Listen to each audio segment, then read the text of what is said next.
BFM Business, 10h, midi, l'émission 100% placement. Intégral placement, Cédric Decoeur, Guillaume Sommerer. Le marché parisien, donc, qui hésite un petit peu sur la conduite à tenir, en tout cas si on se réfère à l'ensemble des valeurs, puisqu'on est quasiment à l'équilibre, moins 0,09% sur le CAC, on est déjà repassé en vert sur l'Eurostock 50. Qu'en pensent nos traders? Question que l'on pose ce matin à Alexandre Baradez et à Jean-Louis Cussac. Bonjour messieurs.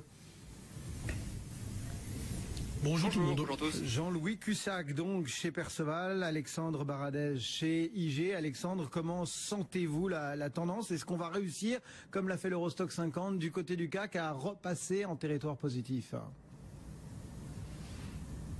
Ah, moi, si vous voulez, je surveille surtout les supports en ce moment, en fait. Je surveille surtout les zones où le marché, pour l'instant, ou les zones que le marché teste le plus. C'est un marché, surtout l'indice, le CAC, est un indice en ce moment, depuis quelques semaines, éminemment technique. C'est-à-dire que tous les mouvements que l'on observe depuis quasiment 3-4 semaines sont des mouvements drivés en grande partie par les niveaux techniques. Et on sait très bien que les algos, évidemment, sont programmés pour chercher et taper ces niveaux-là, que ce soit les Fibonacci, les résistances, les supports, etc.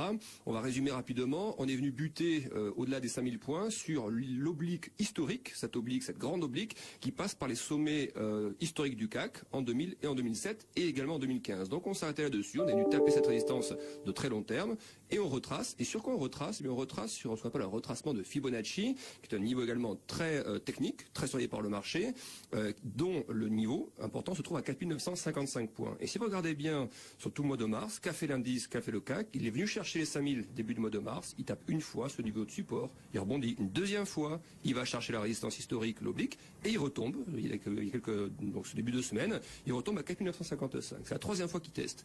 Donc, si on y retourne, c'est-à-dire que là, on rebondit en se vers les 5000, un petit peu, 4990. C'est dans la journée, on commence à retaper, ou demain, peu importe, mais on commence à retaper ces 4955.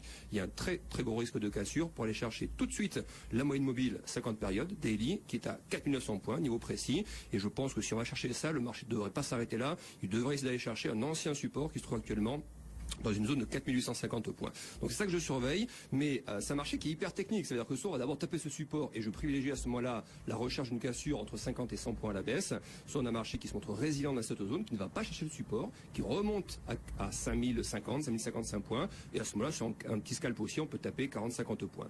Rapidement, aujourd'hui, c'est une journée qui est très très importante. Il faut bien que vos auditeurs le voient comme ça, parce que tout le rallye qui s'est fait depuis novembre s'est fait sur les espérances fiscales de Trump. Aujourd'hui, le vote à la Chambre des représentants est extrêmement important parce que si ça retarde, si ce vote ne passe pas, même à 25 ou 30 voix près, s'il ne passe pas, ça veut dire que il n'y aura pas de vote au Sénat la semaine prochaine, donc ça repousse la mise en place de cette réforme, et on sait que Trump a mis dans son calendrier, d'abord la réforme de l'assurance maladie et après la réforme fiscale. Donc tout ce qui retarderait, ne serait-ce que de quelques semaines, ce plan fiscal serait très mal perçu par le marché, et les bancaires d'ailleurs cette semaine, les bancaires US, sont celles qui ont le plus retracé par rapport à ça, parce que ce sont celles qui ont le plus grimpé également sur les espérances de ces mesures fiscales de Trump. Alexandre Baradez chez IG, regard de marché aussi du côté de Perceval. Jean-Louis, comment travaillez-vous la tendance en ce moment?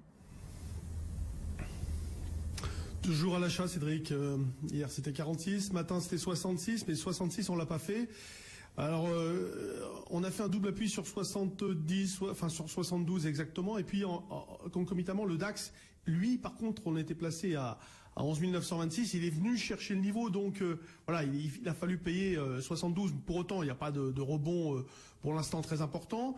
Qu'est-ce qu'on observe? 12,8 de vol, donc pas d'inquiétude, c'est toujours la même chose. On est à 420 millions d'échangés. Hier, on était à 750. Vous vous rendez compte la différence? Baisse de vol, baisse d'intérêt. Et justement, la situation est beaucoup moins cruciale qu'hier. Hier, fallait prendre des décisions. Est-ce que c'est une remise en cause, un coup d'arrêt? Moi, j'ai pensé que c'était plutôt un coup d'arrêt. Et le rebond, d'ailleurs, a eu lieu. Et on est allé chercher, vous vous rendez compte, 4993 dans l'après-midi et un peu plus même le soir.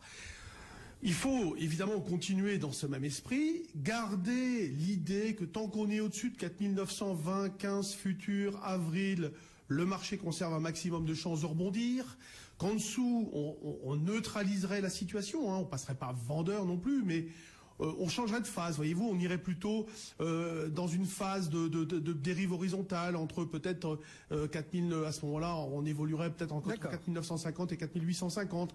je ne vois pas de sell-off, évidemment, de gros mouvements de repli. Donc voilà, on achète avec cette idée de 4920-15 comme niveau très important. Merci beaucoup à tous les deux, nos traders du jour, Jean-Louis Custac, Perceval Finance et Alexandre Baradez, depuis